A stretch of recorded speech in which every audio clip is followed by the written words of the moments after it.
शुरू करते हैं हम लोग अपना आज का एपिसोड। तो अभ्या दीदी से हम शुरू करेंगे। So audience please join. फिर मिलते हैं 1 घंटे बाद। वही होता है जो ईश्वर चाहता है। नमस्कार सदन को, नमस्कार ऑनलाइन जुड़े सहभागियों को, नमस्कार अजय जी को नमस्कार, और मेरे साथी पैनलिस्ट को सबको मेरा सादर नमस्कार। जी, ईश्वर क्या चाहता है? हम परंपराओं से लंबे समय से या कहें हम हमारे जीवन से ये सुनते आए, वही होता है जो ईश्वर चाहता है। ईश्वर चाहता क्या है? किसने देखा ईश्वर? कहाँ दिखा ईश्वर? किसी को दिखा? तो ये एक अंधकारमय जंगल है जिसमें ये हम ढूंढ रहे हैं किसको, ईश्वर को, और सारी जिम्मेदारी हम ईश्वर पे देते हुए हम ये मानते हैं कि जो है वो सब ईश्वर करता है। ईश्वर दिखा नहीं, जो होता है वो दिखता है। चूंकि हम 21वीं सदी के लोग हैं, आधुनिक युग के लोग हैं, वैज्ञानिक युग है ये, और जो दिखता है, जो होता है वो दिखता है, जो दिखता है वो होता है। हमने ईश्वर नहीं देखा। तो ये एक प्रश्न है ही हम सबका, और मैं नहीं मानती क्यों, और ईश्वर ही करता है ऐसा हम कैसे मान लें? अगर बीज नहीं बोएंगे पेड़ नहीं लगेगा, ये स्पष्ट है, समझ में आता है। हम पेड़ बो दें, उसके आगे रखवाली ना करें, वो मर जाएगा, ये भी हमको समझ में आता है। चांद सितारे हैं, ये दिखते हैं, दिखाना नहीं पड़ता, बताना नहीं पड़ता, ये समझ में आता है। तो आज का जो सबसे महत्वपूर्ण बात है, और मैं अपनी बात बड़े उस तरीके से कि इस तरीके से मानते हुए कि मैं जो दिखता नहीं है उसे मैं मानती नहीं हूँ, इसलिए मैं ये मानती हूँ कि ईश्वर नहीं है, मानव सबसे बड़ा है, और वो जो करता है वो ही होता है। आगे आप लोग सदन की तरफ मेरा प्रश्न है, मैं क्या ईश्वर है या नहीं? अजय जी। तो मैं आपकी बात से सहमत नहीं हूँ कि जो दिखता नहीं वो होता नहीं है, है ना। वास्तविकता 2 तरीके से होती है, कुछ दिखाई देती है, कुछ दिखाई नहीं देती, दोनों तरीके से होती है। और ईश्वर होता है या नहीं होता है ये प्रश्न ही नहीं है। ईश्वर क्या होता है, क्या करता है, ये प्रश्न शायद चर्चा इस पर होना चाहिए। ठीक है, तो ये मन स्थिति बनती है, चूंकि हम आधुनिक युग के हैं, हमारी जिज्ञासा आपने ये निर्मित की कि प्रश्न ये होना चाहिए कि क्या ईश्वर होता है या नहीं होता है। तो हम अपने आप को इस ओर ले जाते हैं कि अगर ईश्वर होता है तो क्या होता है। ठीक बात, और हम कैसे मान लें कि ईश्वर है? ये बढ़िया, जहाँ से आपने शुरू किया वहां से बात को आगे बढ़ा सकते हैं। कि जैसे आपने कहा कि ईश्वर कुछ चाहता है ना। तो मुझे लगता है कि ये जो चाहत जो नाम का शब्द है वो मानव से जुड़ा हुआ है। गाय कुछ चाहता है, पेड़ कुछ चाहता है, पत्थर कुछ चाहता है, ईश्वर कुछ चाहता है, ये शब्द ही ठीक नहीं है, वो इनके साथ चाहत जुड़ता ही नहीं है। चाहत जुड़ता है मानव के साथ। तो इसका मतलब ये हुआ कि अब तक हमने ईश्वर को किसी न किसी प्रकार से सर्वशक्तिमान के रूप में पहचाना, और वो मानव के रूप में ही पहचाना। ईश्वर कुछ चाहता ही नहीं है, ईश्वर कुछ करता ही नहीं है, ना वो चाहता है ना करता है। तब झंझट हो गया, है ना। तो पहला तो मुद्दा ये समझ में आ जाए कि ये प्रश्न ठीक नहीं कि ईश्वर क्या चाहता है। ईश्वर को चाहता ही नहीं है। चाहत जब भी चीज होती है तो मुझे लगता है वो मानव से जुड़ती है। तो एक बहुत बड़ा भ्रम ये है पूरी मानव जाति में, 3 शब्द है, मानव, है ना, फिर देवी देवता और ईश्वर। मैं देखा सामान्य लोगों से जब बात करते हैं तो पता ही नहीं रहता है कि ये 3 अलग अलग चीजें हैं या इनमें कोई जुड़ाव है या किस प्रकार से इसको मानते हैं, है ना। तो पहले तो हम ये समझ लेते हैं, आपके प्रश्न कैसे तैयार हो करके आया पता नहीं मुझे, लेकिन पहले ये समझ लो कि जो जीवन और शरीर का संयुक्त रूप होता है, जो चाहता है, कुछ समझता है, कुछ करता है, ये सब मानव होता है। और इसमें यदि कोई मानव ठीक ठाक जी ले, न्यायपूर्वक, धर्मपूर्वक, सत्यपूर्वक, तो शरीर त्यागने के बाद उसका नाम देवी देवता के रूप में होता है, नाम होता है उसका। और अब तीसरा आ गया ईश्वर। तो ईश्वर तो कोई एंटिटी नहीं है, कोई इकाई नहीं है। जब कोई इकाई नहीं है तो कोई क्रिया नहीं है, और क्रिया नहीं है तो कोई चाहत नहीं है, कोई गंतव्य नहीं है, कोई डेस्टिनेशन नहीं है, उसको कोई चाहिए नहीं, उसको आपसे कुछ पाना नहीं है, और किसी की चापलूसी पे खुश होना नहीं है। क्योंकि खुश होना, दुखी होना, चापलूसी करना, नहीं करना, करवाना, है ना, ये सब मानव का वैभव है ना। तो ईश्वर के साथ ये सब एट्रीब्यूट या जो भी ये लक्षण ये जुड़ते ही नहीं है।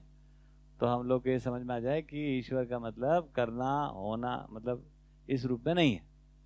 ठीक है, ये बात समझ में आ गया। प्रश्न इसमें ये उठता है कि अगर मानव अच्छे से अपनी शरीर यात्रा के साथ जीता है तो शरीर छोड़ने के बाद वो देवी देवता कहलाता है। मतलब कहलाता है, वो करने की स्थिति में कुछ होता है क्या? हाँ, अब ये दूसरा मुद्दा आ गया कि देवी देवता होते हैं, ये तो बात समझ में आ जाए। तो दिक्कत क्या है? देवी देवता होते हैं, हाँ होते हैं या नहीं होते हैं? हाँ होते हैं, ये बात ठीक है, ये समझ में आ रहा है। लेकिन हमसे सबसे बड़ी भूल क्या हो रही है मानव के रूप में, ये भी हम समझ लें। तो मानव के रूप में सबसे बड़ी भूल ये हो रही है कि हम अपने देवी देवता को ठीक से पहचानते ही नहीं। क्या भूल हो रही है? कोई भी मानव समुदाय, समाज जो होगा, यदि वो ह्रास में जाएगा या दिक्कत में रहेगा, उसका मूल कारण है कि वो देवी देवताओं को ठीक से पहचानता ही नहीं है। क्योंकि देवी देवता को नहीं ठीक से पहचानेंगे तो मानव होके कैसे जीना है हमको पता ही नहीं चलता है। तो सबसे बड़ा झंझट ये है कि हम देवी देवता को ठीक से पहचानते ही नहीं है। हिंदू का तो बहुत बड़ा झंझट है कि वो हिंदू लोग जो है अपने देवी देवता को ठीक से जानते ही नहीं है। मुस्लिम जानते ही जानते, मुझे पता नहीं, कोई मुस्लिम भाई होगा बताएगा। तो हिंदुओं का प्रॉब्लम ये है कि वो हिंदू देवी देवता को नहीं जानते। अब देवी देवता को हिंदू मुस्लिम होते हैं क्या? नहीं। तो पहली बात तो ये समझ में आती है कि यदि कोई हिंदू देवी देवता को पूछता है, इसका मतलब ये है कि देवी देवता उसको समझ में ही नहीं आए, क्योंकि देवी देवता का कोई, है ना, संप्रदाय नहीं होता है। पहला लक्षण है ना, हिंदुओं के देवता अलग, मुस्लिमों के अलग, ऐसा कुछ है तो लफड़ा है। दूसरा मुद्दा निकल के आता है कि सारे देवी देवता लड़ाई झगड़ा नहीं करते, मारकूट नहीं करते हैं। देवी देवता होगा तो न्यायपूर्वक जिएगा। देवी देवता होगा तो कैसे जिएगा? न्यायपूर्वक जीने वाले को देवी देवता कहते हैं, धर्मपूर्वक जीने वाले को देवी देवता कहते हैं, संप्रदाय पूर्वक जीने वाले को देवी देवता नहीं कहते हैं, मार काट मचाने वाले को देवी देवता नहीं कहते हैं, है ना। जो न्यायपूर्वक जीता उसको देवी देवता कहते हैं। तो सबसे बड़ा झंझट तो ये है कि हम या तो मानने चले जाते हैं देवी देवता होते ही नहीं है, या हम इस जगह चले जाते हैं कि किसी को भी देवी देवता मान लेते हैं। कोई चोर चक्कर को मान लेता है ना, कोई लड़ने झगड़ने वाले को मान लेता है, कोई मारकाट करने वाले को मान लेता है, कोई गांजा पीने वाले को मान लेता है, कोई भांग पीने वाले को मान लेता है, दारू पीने वाले को मान लेता है। तो सबसे बड़ा फेल्योर ये है कि हमने अपने देवी देवता ठीक से पहचाने ही नहीं। देवी देवता का पहचाने का मतलब क्या हुआ? तो उन सबको माना क्यों देवी देवता फिर? वही ये बहुत अच्छा प्रश्न है आपका कि उन सबको देवी देवता क्यों माना। क्योंकि मनुष्य जब तक, है ना, अपना लक्ष्य और दिशा कार्यक्रम ठीक से पहचानता नहीं है, तो जो वो कर रहा होता है उसमें जिसको अग्रणी देख लेता है उसी को देवी देवता मान लेता है। उल्टा हो गया। देवी देवता के रूप में किसी को पहचानना और उसको अग्रज मानना और उसके अनुकरण करना की जगह पर क्या हो गया, जो मेरे को पसंद है मैंने अपने हिसाब से अपने देवी देवता बना लिए। इसलिए एक समय हिंदुस्तान की पॉपुलेशन 33 करोड़, तो देवी देवता कितने यहाँ पे? 33 करोड़ टाइप के देवी देवता हो गए, है ना। गांजा पीने वाले का गांजा पीने वाला देवता, भांग खाने वाले का भांग खाने वाला देवता, दारू पीने वाले का दारू पीने वाला देवता, शिकार करने वाले का शिकारी देवता, चोरी करने वाले का चोरी देवता, है ना, चोर देवता, ठीक, लफंगागिरी करने वाले का लफंगा देवता। इस प्रकार से तो जो हम करते रहे उसमें जिसको आगे मान लिए, जैसे हम सूदा संग्रह करते हैं, हम सब सूदा संग्रह में लगे हुए इकट्ठा कर ले, तो हमारा देवी देवता कौन बनेगा? अंबानी, है ना। उसने थोड़ी आके बोला कि आप उनको देवता बनाओ, ठीक। तेंदुलकर ने आके थोड़ी बोला आपको कि आप उनको देवता मानो, अमिताभ बच्चन ने थोड़ी आके बोला कि आप आपको देवता मानो, आप मान लेते हो। क्यों? क्योंकि आपकी एजुकेशन ठीक नहीं हुई, तो आपको पता ही नहीं है कि मानव क्या होते हैं तो देवी देवता क्या होते हैं। कैसे पता चलेगा आपको? जब तक आप समझदार नहीं है तब तक, जब तक आप समझदारी के लक्षण को नहीं जानते तब तक आप समझदार आदमी की पहचान कर ही नहीं सकते। इसीलिए देवी देवता पहचानने में चूक हो गई, और उसी का मतलब है इतने संप्रदाय हो गए। आपने अभी एक लाइन बोली कि मरने के बाद हम आदमी को देवी देवता के रूप में पहचान पाते हैं, तो जीते जी नहीं पहचान सकते क्या? जीते जी मानव रहते हैं, जैसे आप पे है ना, रहते हैं, कमा खाते हैं, ठीक, बच्चे पालते हैं, ठीक है, शिक्षा में काम लगते हैं, न्यायपूर्वक उत्पादन करते हैं, है ना, न्यायपूर्वक विनिमय करते हैं, है ना, प्रकृति का संतुलन रखते हैं, मानव में संतुलनकारी होते हैं, उनका नाम मानव होता है। और जब उनका शरीर पूरा हो गया तो ऐसे जीवन तो हमेशा रहते ही रहते हैं, जिससे इन्होंने पूछा, तो जीवन तो रहते रहते हैं, और वो जीवन जो है वो देवी देवता के रूप में हमारे लिए प्रेरणादायक रहते हैं। प्रेरणा लेने से, देने से नहीं, वो प्रेरणा देते रहते हैं, उनका काम ही है, जिसका जो काम वो करते रहता है। अब हम प्रेरणा ले लेते हैं, अगर ठीक ठीक पहचान हो तब तो प्रेरणा लेवें, ये तो क्या पता कैसे कौन से चोर चक्के को अगरबत्ती लगा रहे हैं, और क्या पता कहाँ से प्रेरणा ले रहे हैं। तो आपने जैसे कहा कि उस टाइम पे जिसको जितनी अकल थी उसने उसको मान लिया है ना, धनुष वाले को मान लिया, खड़ा खप्पर वाले को मान लिया, त्रिशूल वाले को मान लिया, तो क्या जिसमें अपने को कम माने उसमें किसी को आगे देखकर हम मान लिए। तो उस टाइम पर भी क्या, जैसे आप जो कह रहे हो कि देवी देवता होते हैं वैसे भी रहे, लेकिन अकल कम थी इसलिए नहीं पहचान पाए कि उस टाइम तक हुए ही नहीं धरती में? देवी देवता हमेशा रहते ही हैं, तो उस टाइम में पहचान नहीं पाए थे? पहचान नहीं पाए, आज भी नहीं पहचान पा रहे। आज उनके नाम पे हम लड़ रहे हैं। देवी देवता के नाम पे लड़ाई हो सकती है? देवी देवता के नाम पे मंदिर मस्जिद की लड़ाई होगी? देवी देवता के नाम पे संप्रदाय होगा? हो ही नहीं सकता, क्योंकि देवी देवता का मतलब ही है जो कोई धर्म का नहीं, कोई संप्रदाय का नहीं, है ना, कोई वो किसी अकेले का नहीं, उसको अगरबत्ती लगा के खुश नहीं कर सकते आप। आप अपने घर में ही देख लो, यदि आपके पिताजी समझदार हैं और 2 बच्चे हैं, एक ठीक से काम करता है एक ठीक से नहीं करता, पिताजी समझदार ही हो, देवी देवता छोड़ो, तो किसी के, है ना, चापलूसी से थोड़ी खुश हो जाते हैं। तो यदि कोई खुश हो जाता है चापलूसी से, इसका मतलब देवी देवता नहीं है ना। तो देवी देवता को पहचानने में चूक गई। जी सर।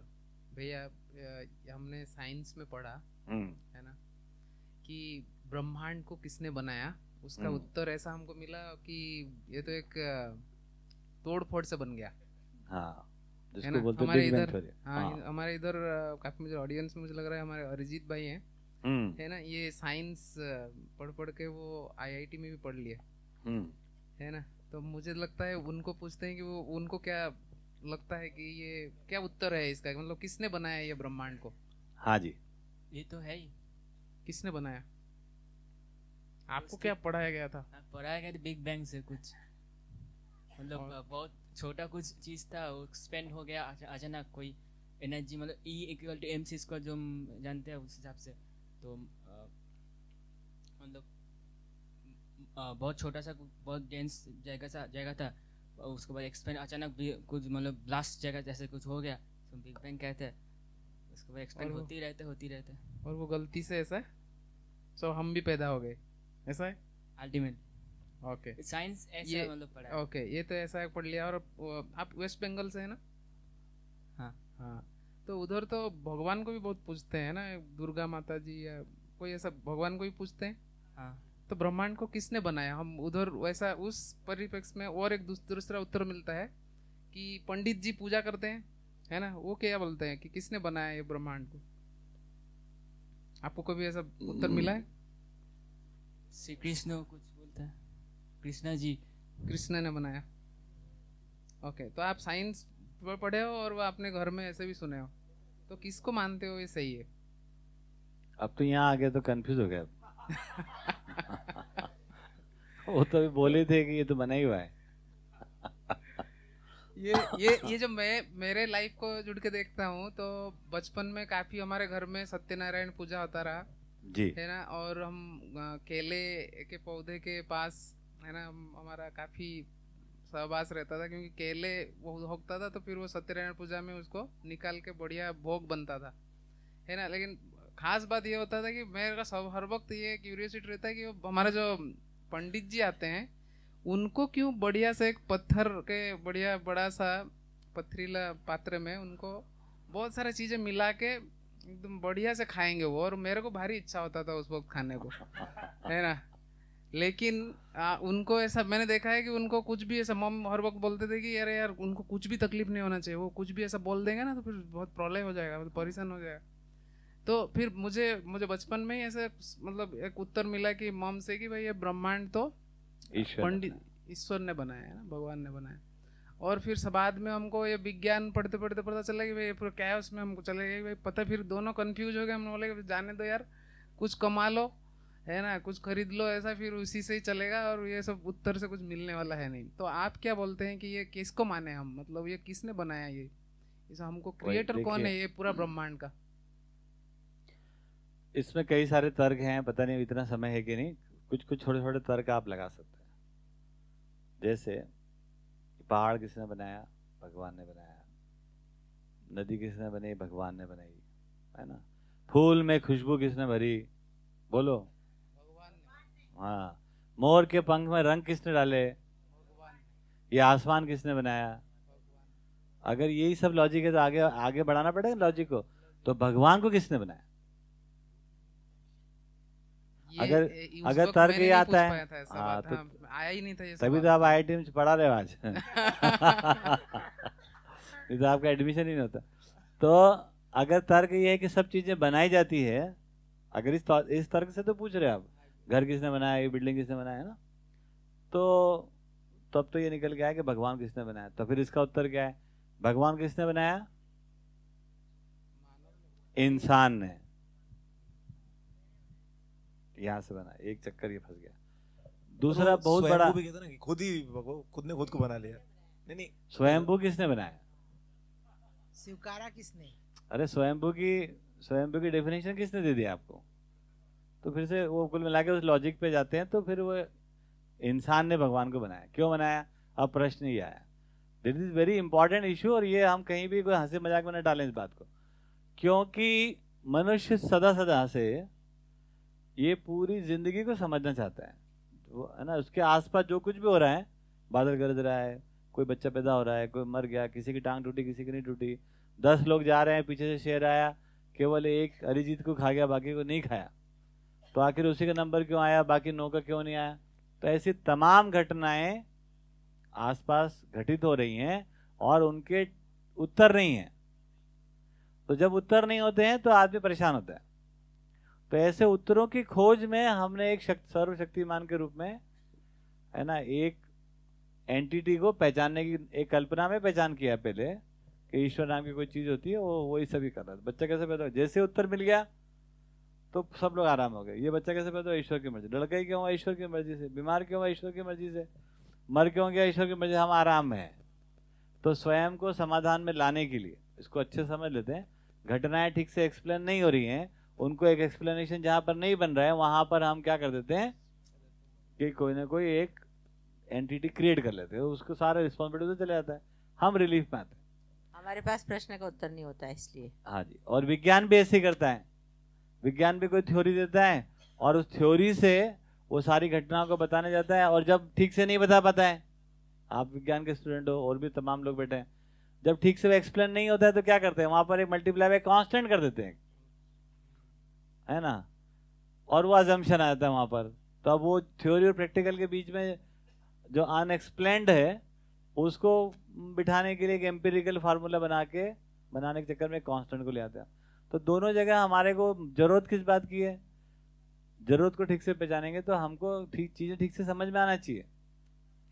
तो अब बनाया नहीं बनाया, किसने बनाया क्या नहीं बनाया, वो तो सब कथा कहानी पता नहीं अपने को, है ना।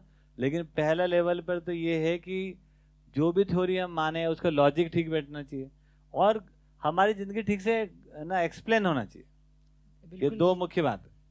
इसमें ये दिखता ही है हमारे जीवन जीते समय कि योग संयोग से कुछ घटनाएं ऐसी हो जाती हैं और उन घटनाओं का हम विश्लेषण नहीं कर पाते हैं या हमारी समझ नहीं होती है। हम विश्लेषण समझ पूर्वक विश्लेषण नहीं करने से हम उसकी प्रक्रियात्मक चीज़ों को नहीं समझते और वो जो घटना घट गई है वो हम देख नहीं पाते। उसका परिणाम स्वरूप को हम विश्लेषण के पूर्वक देखेंगे अगर, तो हमें पता लगेगा कि प्रक्रियात्मक कहीं कुछ त्रुटि है और उसको एंड तक हम पहुंच पाए। तो ऐसी स्थिति में सारी जगह पर वहां जाके हम ये मान लेते हैं कि चूंकि हम नहीं समझ पाए इसलिए हमसे कोई एक सर्वशक्तिमान कोई चीज है, हमसे ऊपर कोई एक शक्ति है जो इसको संचालित कर रहा है और उस संचालन से हम मुक्त हो जाते हैं, मतलब उस परिणाम से हम मुक्त होकर हम उसको झेलने की स्थिति बना लेते हैं। ठीक तो बात। अब इसमें दूसरा जो मुद्दा आया कि उत्पत्ति का कारण क्या है ना, तो एक तो ये बन गया कि एक लॉजिक से तो अपन यहाँ पकड़ा, दूसरा लॉजिक आता है जो बहुत ही गंभीर मुद्दा है जो सभी को समझ में आ सकता है कि यदि इस संसार की उत्पत्ति ईश्वर से हुई है तो आप और हम लोग सब लोग है ना, इसमें तो ये समझ में सहमत हो पाएंगे कि ईश्वर अपने आप में कोई पूर्ण वस्तु होगा क्या अपूर्ण होगा? पूर्ण होगा। हमारी कल्पना में बोले ईश्वर वो कंप्लीट होगा या इनकम्प्लीट होगा? क्या होगा? कंप्लीट। और यदि इस पूरे अस्तित्व को, संसार को, यदि प्रकृति को यदि ईश्वर ने पैदा किया है तो किसी भी पूर्ण आदमी का, पूर्ण एंटिटी का जो क्रिएशन होगा वो पूर्ण होगा या अपूर्ण होगा? पूर्ण होगा। पूर्ण होगा। अब अगर क्रिएशन पूर्ण होगा तो फिर वहां पर विकास नहीं होता है। तो ये तर्क में फिर फंस गए अपन कि अगर ईश्वर पूर्ण है और उसने ये प्रकृति को रचा है तो फिर प्रकृति में कोई ग्रोथ नहीं दिखना चाहिए, क्योंकि वो तो पूर्ण को कर देता है, काय को ये विकास का चक्कर क्या रहेगा? तो इस लॉजिक से हमको ये समझ में आ सकता है कि ईश्वर से उत्पत्ति नहीं हुई है, क्योंकि यदि ईश्वर से उत्पत्ति होती, ईश्वर ने संसार उत्पत्ति किया होता तो इसमें है ना विकास, इवोल्यूशन नहीं होता है, इसमें स्थायित्व होता। आज भी आप बीज डालते हो उसमें से पेड़ निकलता है ना, आज भी कोई है ना छोटा बच्चा बड़ा होता है, आज भी ना समझदार होता है ना। तो ये जो एक इवॉल्व होने की जो प्रक्रिया है, नेचर में इवॉल्व होना है, जिसको कोई भी देख सकता है, उसके लिए कोई उसको बहुत वेदांत पढ़ने की जरूरत नहीं है, उसको कोई बिग बैंग थ्योरी पढ़ने की जरूरत नहीं है। न्यूटन आइंस्टीन से मुक्त रहकर भी, वेदांत से मुक्त रहकर भी, गीता उपनिषद से मुक्त रहकर भी एक आदमी इस बात को अपनी जिम्मेदारी पर पहचान सकता है कि यहाँ पर नेचर में चीजें इवॉल्व होती हैं, है ना। तो ये it is not created by God, because God is complete thing, God का ये काम नहीं है ना। तो क्या काम है क्या नहीं है वो हमको समझना पड़ेगा। तो ये तो समझ में जाए कि भगवान कुछ चाहता नहीं है, कुछ करता नहीं है, सृष्टि उसने पैदा नहीं करी, आपको उसने पैदा नहीं किया, आपको पैदा किया आपके माँ बाप ने, तो जिनने पैदा किया उनको क्या करना है, क्रेडिट किसको देना है? माता पिता, है ना। तो अभी तो पूरे एजुकेशन में क्रेडिट नहीं दे पाते हैं। एक तो अगर ये थ्योरी लेके आओ कि भगवान ने पैदा किया तो माँ बाप तुम कौन, सबका पिता परमेश्वर तुम कौन, ये सब छोटे छोटे पिता पुत्री छोड़ो, मेन पिता को पकड़ेंगे। अगर ये थ्योरी लेते हैं तो माता पिता कौन, है ना, नहीं समझ में आया। और यदि बिग बैंग थ्योरी लेते हैं तो माता पिता कुछ कर रहे थे, गलती से हम पैदा हो गए, तो क्या हो गया, हम तो उनकी मिस्टेक का परिणाम है। तो दोनों ही थ्योरी आप देखोगे तो ये आपको यही की बता रही है, आपके सामने दिख रहा है कि माँ बाप है ना, एक पति पत्नी बने, दो महिला पुरुष, वो माता पिता बनने के पहले साथ हुए और बच्चे पैदा हुए और हमारे उत्पत्ति कारण वो है ना। और इसको हम नहीं पहचान पा रहे, पता नहीं कौन सी थ्योरी हमने पढ़ ली, एक ईश्वर केंद्रित थ्योरी, वो भी हमको माता पिता के प्रति कृतज्ञता को नहीं सिखा पा रही, और दूसरी जो है ये बिग बैंग थ्योरी, ये तो सिखा ही नहीं पा रही। समझ गए? ठीक है ये बात। तो दोनों चीजें उत्तर हो गई। जी कुछ कहना चाहती है? तैयारी करके आई हो? तो एक क्वेश्चन था कि भगवान तो है, ठीक है, मतलब कोई इंसान जब मर जाता है, कोई अच्छा है, उसके बाद वो भगवान कहलाता है। नहीं, ऐसा कहाँ कहा अभी? मतलब वही तो बोला आपने कि न्याय, उसके साथ जीने के बाद जब उसका शरीर शांत, भगवान थोड़ी कहा, देवता, हाँ वही, देवी देवता का। हाँ। तो वो तो है अपनी जगह पर, वो मेरी लाइफ में क्या मैटर करता है? बहुत बढ़िया। कौन, देवी देवता? हाँ, या भगवान? डिफरेंस क्या है इसमें? ये भी दो क्वेश्चन।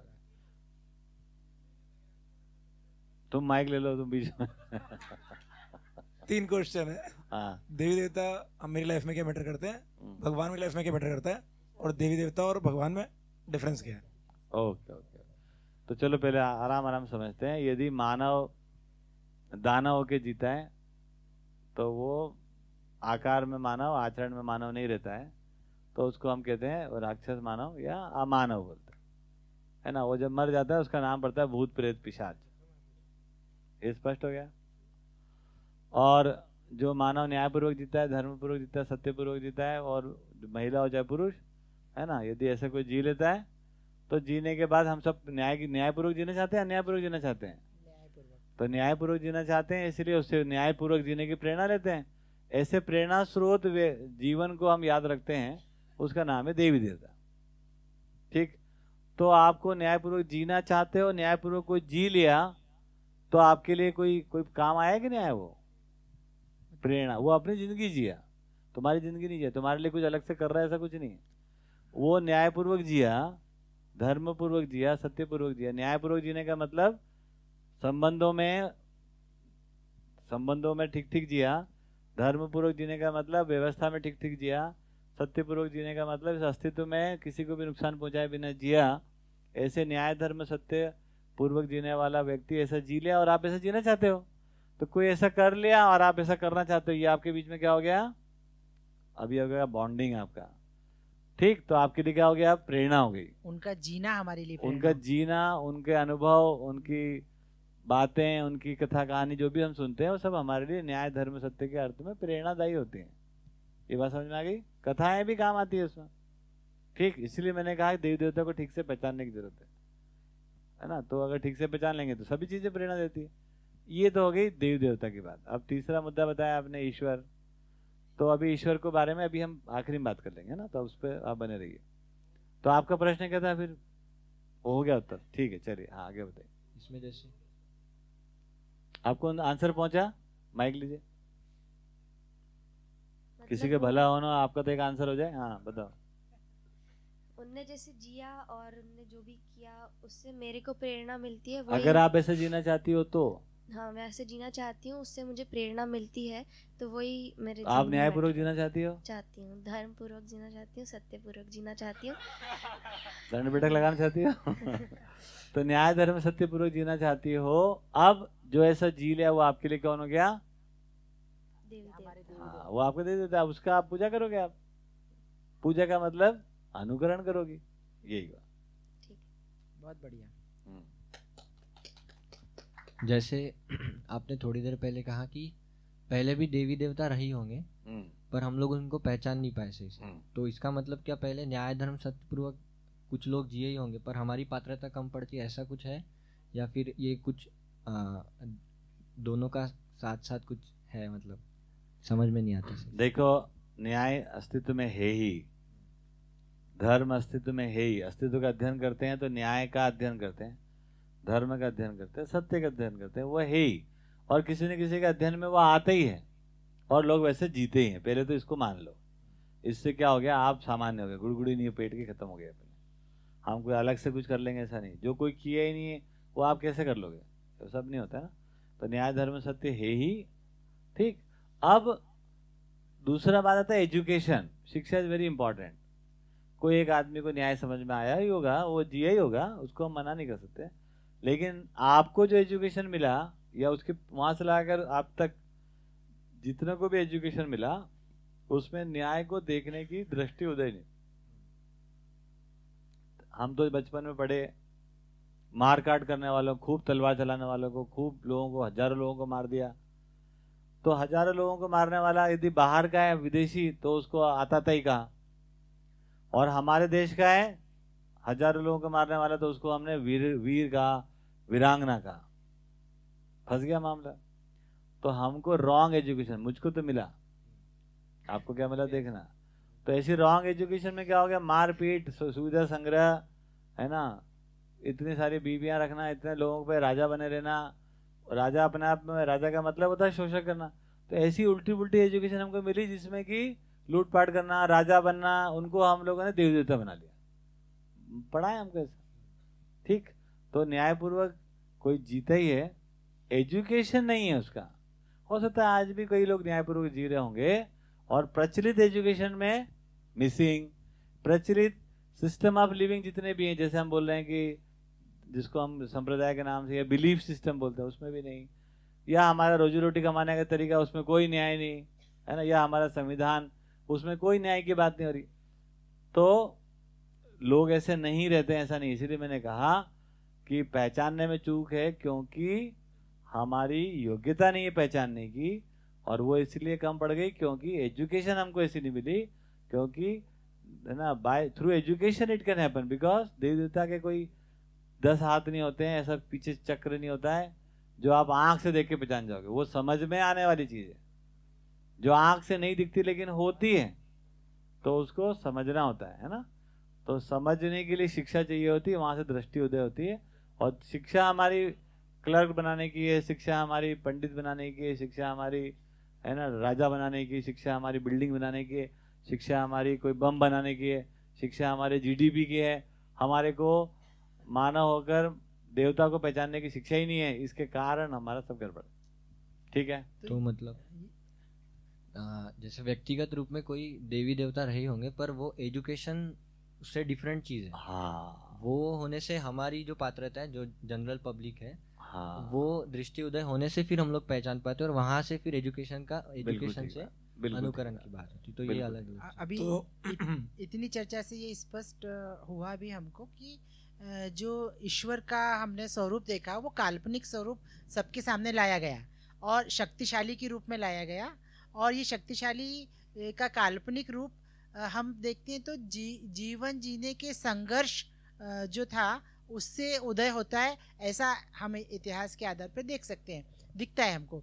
तो अभी ये बहुत आगे और हम जानेंगे अजय जी से कि ईश्वर को जो समझने का हमारा ये बिंदु है, ये हमारे लिए बड़ा हमारे आगे की यात्रा के लिए, मानव जीवन के लिए और आने वाली समस्त मानव के लिए ये बहुत बड़ी बात होगी कि हम ईश्वर को, क्योंकि हमने बहुत पूरे समाज ने, पूरे मानव जाति ने पूरी धरती पे एक कल्पनात्मक ईश्वर बना के रख दिया है, जिसको हम मतलब मूर्तियों में देखते हैं और किताबों में देखते हैं या कल्पना में देखते हैं।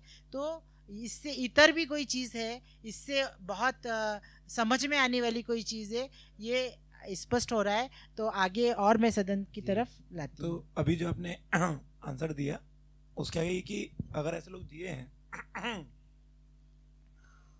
तो अगर आप बोल रहे हैं कि ऐसे जिए ही होते ही हैं, है ना, देवी देवता रहे होंगे, तो फिर उन्होंने भी तो फिर शिक्षा पे काम किया होगा कि नहीं किया?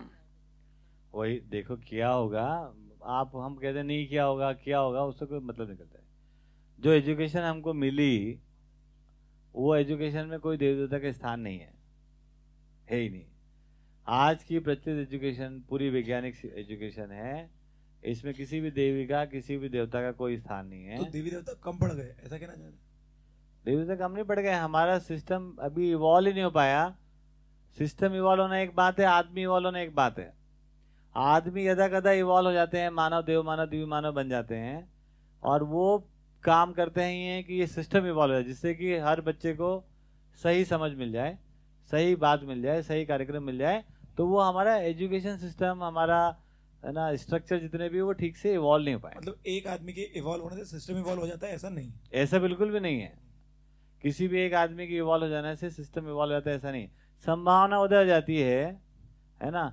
और जब तक सिस्टम इवॉल्व नहीं हो जाता है, तब तक आदमी फिर से कोई देव मानव जीते रहेंगे, कोई दिव्य मानव जीते रहेंगे, कोई राक्षस बन के जिएंगे, कोई भिखारी रहेंगे, कोई अमीर रहेंगे, कोई गरीब रहेंगे, संघर्ष चलते रहेगा। तो अभी हम क्या करते हैं, कोई आदमी अवार्ड हमको मिल जाते हैं, कभी हम उनको गुणगान करते रहते हैं, सिस्टम अवार्ड नहीं मिलता है। आज दुनिया में हम देखेंगे, पूरी दुनिया में एजुकेशन जो है वो पूरा का पूरा वैज्ञानिक हो गया, मतलब साइंस के आधार पर हो गया, है ना। और जब पीछे भी था, अगर वो साइंस के आधार पर नहीं था, तो देवी देवता सेंटर में थे, तो वो उस प्रकार के देवी देवता थे जो देवी देवता माने जाने, ये चाहिए कि नहीं चाहिए, आज वो चर्चा का विषय है। आज पर हमको डिबेट करने की जरूरत पड़ेगी। चाचा जी, एक ऑनलाइन क्वेश्चन इससे जुड़ा हुआ जी, कि भागवत गीता से और भगवान श्री कृष्णा से आपका क्या आशय है, ऐसा महेश भैया पूछना चाह रहे हैं। भैया दोनों से मेरा कोई लेना देना नहीं है ना। भगवत गीता मैंने पढ़ी नहीं, भगवान श्री कृष्ण को मैं जानता नहीं। हेलो, ठीक। अभी 3 दिन के एक बाद मिनट ये बात पूरी हो जाए, बात समझ में आ गई। भगवत गीता मैंने पढ़ी नहीं और भगवान श्री कृष्ण को मैं मिला नहीं, जानता नहीं, हमारे लिए प्रेरणादायी नहीं है, क्योंकि हमने अपने देवी देवता को पहचान लिया। कैसे पहचान लिया? एक मानव के रूप में हमने पहचान लिया, क्योंकि मैं एक मानव के रूप में जीना चाहता हूँ ना, तो मेरे को सुदर्शन चक्र नहीं चलाना। आज रखूं तो पुलिस पकड़ ले, ठीक है। मेरे को 16,000 रानी रखना है ना, एक ही नहीं रेडी ठीक से, ठीक। तो मेरे को वो सब नहीं करना है जो वो कोई करते थे। जो मेरे को करना था मैंने भी अपने तरीके से पहचान लिया। जो न्यायपूर्वक जी ले, अपने तन मन धन का सदुपयोग कर ले, है ना, ये धरती में बिना किसी को मारे, बिना किसी की लूट खसोट किए, है ना, सबको जीने देकर जी ले वे, ऐसे किसी व्यक्ति को हम मिल गए, हमारा दे दे तो फिक्स कर लिया हमने। तुमको कोई दिक्कत, या ऑनलाइन वाले महज को कोई दिक्कत है ना, कोई दिक्कत होने का सवाल ही नहीं उठता। तुमको कैसे जीना है पहले वो तय कर लो, तो तुम तुम्हारे देवी देवता की पहचान कर लोगे, है ना। मैंने तो पहले ही कहा, गदा चलाने वाले का देवी देवता कौन? गदा चलाने वाला, ठीक। खरगोश खाने वाला, हिरण खाने वाला देवी देवता कौन? हिरण खाने वाला, हिरण का शिकार करने वाला। तो ये हमको समझ में आता है कि हमको क्या करना है, हम तय कर ले पहले, फिर देवी देवता आराम ढूंढ लेंगे अपन। सब तरह के मॉडल उपलब्ध है, सब तरह के। 33 करोड़ तो पहले थे, अब तो 130 करोड़ हो गए हिंदुस्तान में ही। तो मानवीयता क्या है, यदि ये समझ में आ जाएगा तो देव मानवीयता क्या है ये समझ में आएगी। हम सब मानव होकर यदि मानवीयता को नहीं समझेंगे, सीधे देवता को समझने जाते हैं हम, ये लफड़ा हो गया। पहले मानवीयता तो समझ लो तो देवता समझ लेंगे। पहले मानव बन जाए तो देवता बने। अभी क्या देवता बनना सब चाहते हैं, किसी को पूछो देवता बना है, ये संजू देवी बैठी है, पूजा करवानी है तुम्हारी, करेंगे एक दिन पूजा। तो हाँ, तो अब सभी देवी देवता बनना चाहते हैं, पहले मानव तो बन जाए। ठीक है, ये बात समझ में आती है? हेलो। हाँ जी, हेलो। मानव से याद आया, मैं जहाँ आई हूँ, मानव चेतना विकास केंद्र नाम है इसका। जी जी, चेतना विकास होना बच्ची है जी, उन्हीं के बारे में मैं जानना चाहती हूँ जी। आपने इनको, इनकी रचना निर्माण कब किया, क्यों किया, और इसको जब शुरू किया तो आप में क्या प्रतिक्रिया थी? आप ये जगह पे जो काम हो रहा है इसको बोल रहे हैं या शुरुआत में मानव चेतना जी, को बोल रहे हैं? आपने कल्पना किया, सोचा? हाँ, तो 2-3 बातें आपके प्रश्न में स्पष्टता नहीं है। एक तो मानव चेतना अगर बोलेंगे तो कोई हमारा क्रिएशन नहीं होता। मानव चेतना मतलब ह्यूमन कॉन्शियसनेस, मतलब हमारी एक समझ कि न्याय को ठीक से समझ पाना, धर्म को ठीक से समझ पाना, सत्य को ठीक से समझ पाना और जीना, इस समझ का नाम होता है चेतना। जी, जी, जी। है ना जी। तो वो तो हमने कुछ नहीं की, नागराज जी ने भी वो पैदा नहीं किए, तो वो सब तो अस्तित्व में रहता ही है। उसको नागराज जी ने समझ लिया, हम लोग को पढ़ा रहे हैं वो दिन से, तो हम लोग कुछ कुछ समझ गए। जो कुछ समझे उसके आधार पर ऐसा लगा कि अब अपने को इसको जीने की जरूरत है। मानवीय चेतना को कैसे एक परिवार, अनेक परिवार मिलकर शिक्षा उत्पादन और विनिमय के माध्यम से इसको जिया जा सकता है, प्रकट किया जाता है जी। समझना एक प्रकट। तो उसके लिए 2007-8 में कार्यक्रम शुरू हो गया जी। और उसमें भी देखेंगे तो 12-13 के बाद ही ठीक से काम हुआ, और उसमें भी देखेंगे तो पिछले 3 साल में कुछ हुआ जी। और उसमें देखेंगे तो पिछले 3-4 महीने में कुछ बातें लोगों को समझ में आने लगी और उसके आगे बढ़ाएं? नहीं, अभी ठीक, इतना ही ठीक। हाँ, एक और प्रश्न था। हाँ। अभी कुछ दिन, 3 दिन के बाद नवरात्रि आने वाला है। जी सर। और लोग उनको बुद्धि की अधिष्ठात्री शक्ति स्वरूपा के रूप में मानते हैं। जी। तो इसको क्लियर करिए। देखो, लोग जो मानते हैं मानते रहे, बुद्धि है ना मानव में रहती है और अधिष्ठान भी जो मानव में रहता है, आत्मा को अधिष्ठान कहते हैं। और आत्मा का जो पहला क्रियाकलाप है क्रिया के रूप में, वो है बुद्धि, है ना। तो आत्मा में जब ये ईश्वर का अनुभव होता है तो बुद्धि जागृत होती है, वो बुद्धि का अधिष्ठान होता है। इसको जब अपने में घटित नहीं करा पाते हैं, ध्यान देना आप, जब हम अपने में घटित नहीं करा पाते हैं तो फिर हम वो घट की स्थापना करते हैं बाहर। कहाँ करते हैं? बाहर स्थापना करते हैं। हाँ, फिर 9 रात 10वीं रात नहीं आती क्या? अभी 9 महीने तो 10वीं में कर लेना, 10 महीने तो 11वीं में कर लेना। होना क्या चाहिए? बुद्धि की जागृति हो और वो अधिष्ठान की साक्षी में हो सकती है, ठीक। अगर ऐसा कुछ हो जाता है तो फिर वो हमको ये घट की स्थापना जीवन में होती है, और जब जीवन में नहीं होती तो घर में किसी कोने में कर देना। तो केवल प्रतीक मात्रा में हम करते रहते हैं, है ना। वो कहीं वो देवी कहीं चली नहीं जाती 9 दिन के बाद, और है ना पहले दिन आ जाती, ऐसा कुछ नहीं है। मैं तो अभी सुना, अभी क्या बहुत दिन से बचपन में हम सुनते हैं कि देवता सो गए, है ना। हमारे हिंदुस्तान में देवता सो जाते हैं, देव शनि को बनाते हैं। या मैं बोलूं देवता का मतलब होता है जो सोते नहीं कभी, जागे रहते हैं। वो जागृत जो जागृत होता है वो देवता होता है। हिंदुस्तान में तो मैं देखा है कि देवता सो ही जाते हैं। देव शनि होता है और देव उठनी होता है। हैं? अब तुम क्यों ना बेटा, तुम्हारी शादी होने वाली है। कब उठे? चौमासा के बाद देव उठनी होता है। हाँ, फिर उठते हैं वो जी। अरे भाई साहब, जो सोता ही नहीं उसका नाम देवता होता है। जो सोया ही नहीं रहता, जो जागा रहता है, उसका नाम देवता होता है। तो ये कितना सच्चाई से झूठ है, दूर है, देख लो। सर एक शेयरिंग करना चाहती हूँ मैं। क्या होता है कि नवरात्रि हो रही है, ये सब मेरे को बोलते थे कि तू फास्ट करा कर यार ऊपर ना। मैंने बोला देखो अभी पूरा देश कर रहा है ना, तो माता जी बिजी हैं, वो मेरे को ध्यान नहीं दे पाएंगी। जब सब करके वो सो जाएंगे, हट जाएंगे, उनको पानी में डुबा देंगे, फिर मैं आराम से प्रेयर करती रहूँगी। मतलब इस पर सोचना पड़ेगा। सोचती थी बचपन से कि ऐसा थोड़ी ना होता है कि वो एक पे ध्यान दे रही है या सब पे ध्यान दे रही है। मतलब थोड़ा क्वेश्चन था मेरे बचपन में कि ये बताइए ऐसा कैसा हो सकता है कि देवता सब पे ध्यान देंगे, या उसी समय पूजा करना 9 ही दिन, बाकी दिन करना ही नहीं। तो इसको इसमें क्या रोल होता है उनका, देवी देवताओं का? तो ये क्वेश्चन था। अच्छा, हेलो जी। देवी देवी शक्ति की शक्ति स्वरूपा है और असुर है, असुर का दमन करने वाली है, ऐसा क्यों?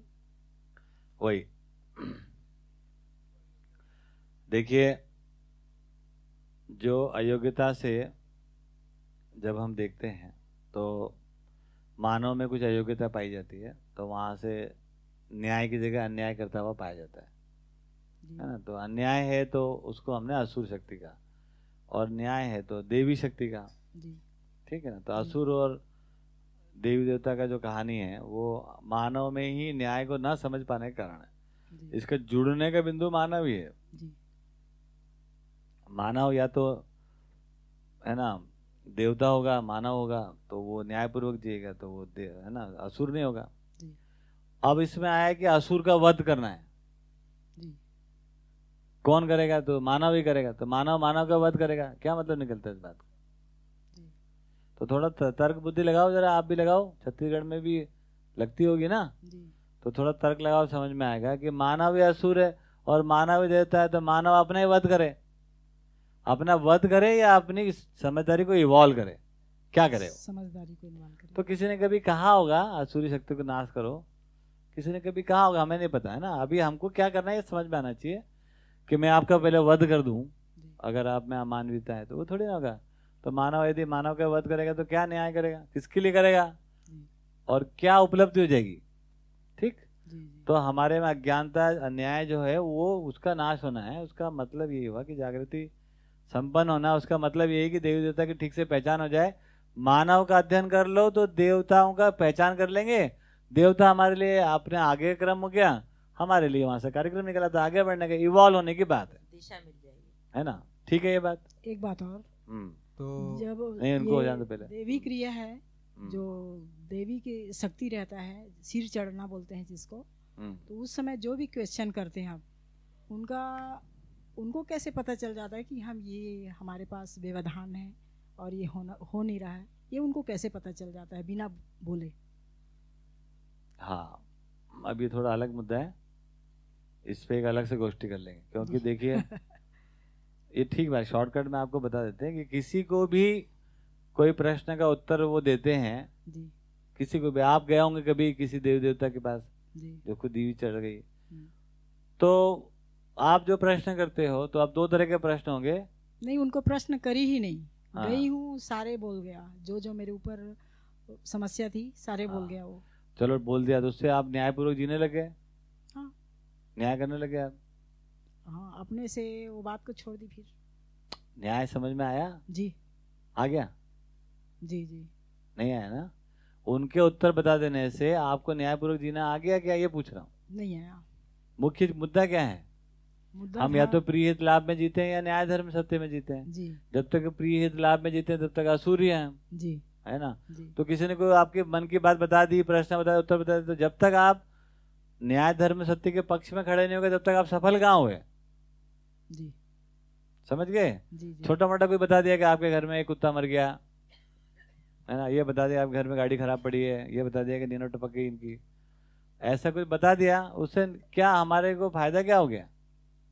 बस थोड़ा सा जानकारी हुआ, थोड़ा जानकारी हुआ। और वो भी अगर आप ठीक से देखोगे, आप ठीक से अगर देखोगे तो आपको पता चलेगा कि वो उत्तर आपके पास पहले से पता थे आपको। ऐसे आपके घर में एक अलमारी है, 2 सीढ़ी के ऊपर एक कमरा है, सामने टॉयलेट है कि नहीं? जल्दी बताओ।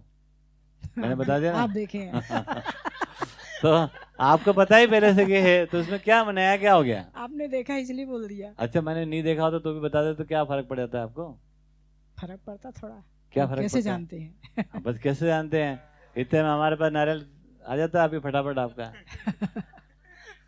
जानने की विधि अलग, जो चीज आप पहले से जानते हैं उसको अभी क्या करते हैं हम लोग, जो चीज हम पहले से जानते हैं उसको किसी से सुनकर बड़े प्रभावित होते हैं। इसको कैसे पता? रहस्य अच्छा लगता है हमको, जबकि आपको पता ही है, और वो जो पता है आपको उससे आपका कल्याण नहीं हुआ है, तो आप अपने कल्याण के लिए गई थी, है ना? बस जानकारी के लिए गई थी। हाँ, कल्याण के लिए नहीं गई थी, सिर्फ तो जानकारी के लिए। कोई बात नहीं, फिर तो चलता है। बहुत से ऑनलाइन दर्शक जुड़े हुए हैं, लगभग 67 लोग जुड़े हुए हैं। क्या बात है, क्या बात है। तो उनके भी सवाल आ रहे हैं, काफी सवाल, रैपिड फायर। हाँ, काफी सवाल आ चुके हैं, और जो भी लोग सवाल भेजना चाहते हैं वो भेज सकते हैं चैट बॉक्स पे। तो कुछ सवाल लेते हैं, जैसे एक राजीव भैया हैं, वो पूछना चाहते हैं, मेरा सवाल अजय भैया से है कि क्या वो उनकी फैमिली में कोई मंदिर जाता है क्या, या कोई पूजा पाठ करते हैं क्या? देखो, पूरी फैमिली को तो आप आके पूछना, हम किसी की जिम्मेदार नहीं है, हम अपनी बात कह सकते हैं। हम अगर मैं अपनी बात करूं तो हम रात दिन पूजा करते हैं 24/7। मतलब हम अपने देवता को पहचान गए और उसके जैसा बनने का प्रयास करते रहते हैं, यही पूजा का सही स्वरूप है। अभी जो लोग है ना वैसा बनने का प्रयास नहीं करते, मतलब वैसा होने का प्रयास नहीं करते हैं, वो सुबह शाम अगरबत्ती लगा के नमस्ते कर लेते हैं, है ना? तो अगरबत्ती लगा के नमस्ते करने का मतलब इतना है कि हम तुम्हारे जैसे नहीं बन सकते, राम राम।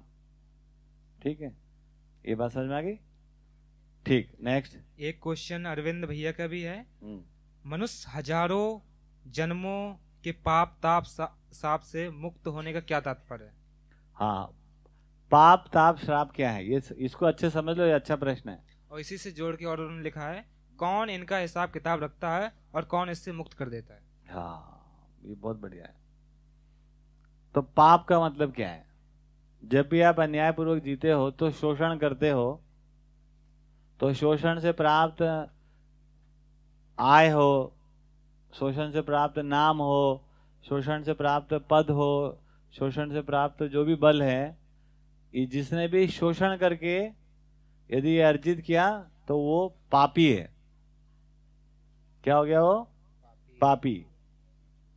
तो जितना भी नौकरी में और व्यापार में यदि कोई सफल है तो वो सब क्या है? पापी। राजा क्या है? सब पापी है ना? तो ये ठीक समझ लो। अब यदि आप शोषण करके सफल होते हो तो कोई शोषित होता है, हाँ या ना? कोई शोषित होगा। जो शोषित होता है उसको उसका आवेश बढ़ता है। क्या बढ़ जाता है? उसका गुस्सा बढ़ता है उसमें। जनरेशन टू जनरेशन गुस्सा बढ़ता चला जाता है। जैसे देख रहे हैं ना आप, आतंकवादी कोई बन गया, नक्सलवादी बन गए, कहाँ से पैदा हो गए? एक दिन में थोड़ी पैदा होते हैं, है ना?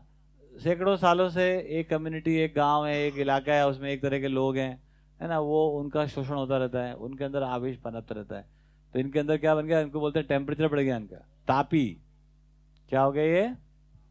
तो कुछ पापी हो गए और तापी हो गए, मतलब कुछ शोषक हो गए और कुछ शोषित हो गए। तो शोषक और शोषित, पाप का बाय प्रोडक्ट तापी है। हाँ, उसका बाय प्रोडक्ट है वो। तो शोषक हो गए, शोषित हो गए। अब क्या हो गया? शोषक और शोषित का ही सिस्टम है, शोषक और शोषित का ही, है ना, एजुकेशन है, और यही दो ऑप्शन है। आज जो भी कोई बच्चा पैदा होता है धरती पर, उसके पास केवल 2 ऑप्शन है, या तो वो शोषक बन जाए, नौकरी व्यापार में सफल हो जाए, या वो शोषित हो जाए।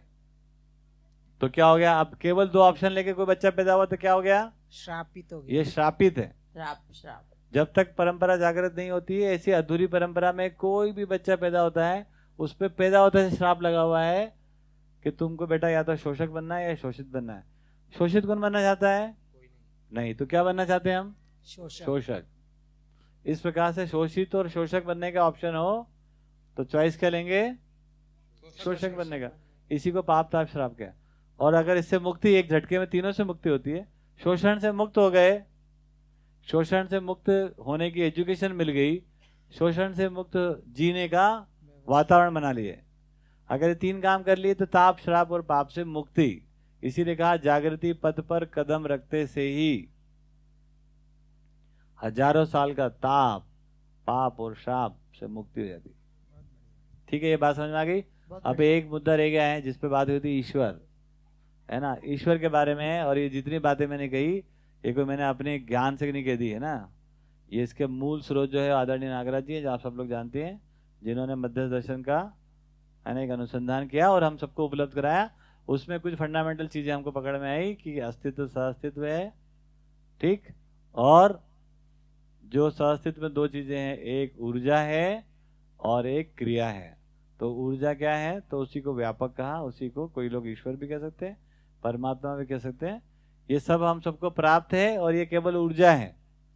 ये कुत्ते को प्राप्त ऊर्जा के रूप में, प्लेनेट को प्राप्त ऊर्जा के रूप में, है ना, परमाणु को प्राप्त ऊर्जा के रूप में, पेड़ को प्राप्त ऊर्जा के रूप में, मानव को भी प्राप्त ऊर्जा के रूप में, है ना, असुर को भी प्राप्त ऊर्जा के रूप में और सुर को भी प्राप्त ऊर्जा के रूप में। ये बात समझ में आती है।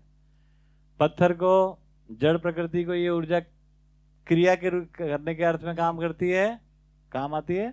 और चैतन्य प्रकृति जिससे मानव जीवन की हम बात करते हैं, तो सोचने समझने की ऊर्जा के रूप में हमारे को काम आती है। और ये सोचने समझने की ताकत बंदूक चलाने वाले के पास भी उपलब्ध रहती है, वो मना नहीं करती कि बंदूक मत चलाना। बम बनाने वाले के पास भी रहती है, वो मना नहीं करते कि बम मत बनाना इससे, है ना। पेड़ लगाने वाले पर भी रहती है और पेड़ काटने वाले को भी रहती है। वो मना नहीं करते कि पेड़ काट, पेड़ काटने के लिए ऊर्जा चाहिए, वो भी बनी रहती है, पेड़ लगाने के लिए भी, पेड़ बचाने के लिए भी। तो अभी समझ में जाए कि सारा का सारा वो तो ऊर्जा हमको प्राप्त ही है। अब केवल हमारे को समझना है कि मानव होने का मतलब क्या और देवी देवता होने का मतलब क्या।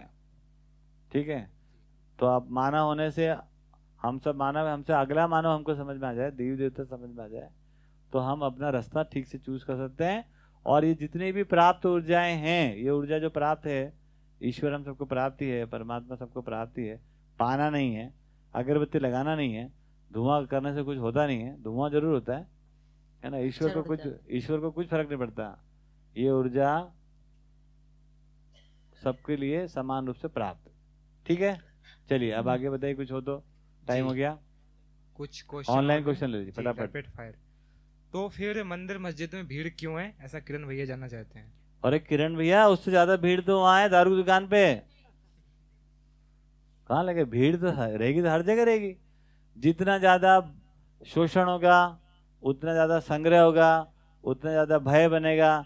जितना ज्यादा भय होगा उतनी ही भीड़ दारू की दुकान पे रहेगी, उतनी ही भीड़ मंदिरों में रहेगी, है ना। आप कंपटीशन करा लो तो शायद दारू की दुकान ही आगे निकल जाएगी। मंदिर कम है, दारू की दुकानें ज्यादा हैं, भीड़ उन पे ज्यादा रहती है। हाँ, महेश भैया का एक और क्वेश्चन आया है, भागवत गीता में आत्मा और जीवन विद्या में आत्मा का अर्थ समान है या अलग अलग है। बिल्कुल कोई लेने देने ही नहीं दोनों का। वहां पर कह रहे हैं कि आत्मा जो है परमात्मा का अंश है, यहाँ पर कह रहे हैं कि आत्मा एक गठन पूर्ण परमाणु का मध्यांश है और ये गठन पूर्ण परमाणु प्रकृति का अंश है। नेक्स्ट, भूपेंद्र भैया, जो बदन पे मतलब जो शरीर पे देवी देवता आते हैं उसका क्या मतलब होता है। मैंने तो कहा ही है ना, जिसको हम अपने से आगे मानते हैं वो हमेशा अपने बदन पे आए रहते हैं, हमेशा आए रहते हैं। उसमें कौन सी बड़ी बात है। जब ज्यादा हो जाते दूसरों को पता चलता है तो दूसरे दिखने लगते हैं। तो जिससे हम प्रेरणा पाते हैं उससे उसका प्रभाव हम पे रहता ही है, और हम किसी न किसी से प्रेरणा पाएंगे ही पाएंगे, क्योंकि मानव और प्रेरणा नहीं हो वो नहीं। तो किससे प्रेरणा पाना, ये चॉइस आपके पास है। तो किसको बदन पे आने देना है वो देख लेना एक बार, आपने चॉइस से आने दो। ठीक है, मेरे हिसाब से तो नागराज जी आ जाए वही ठीक है। नागराज जी आएंगे नहीं ऐसे? हाँ चलो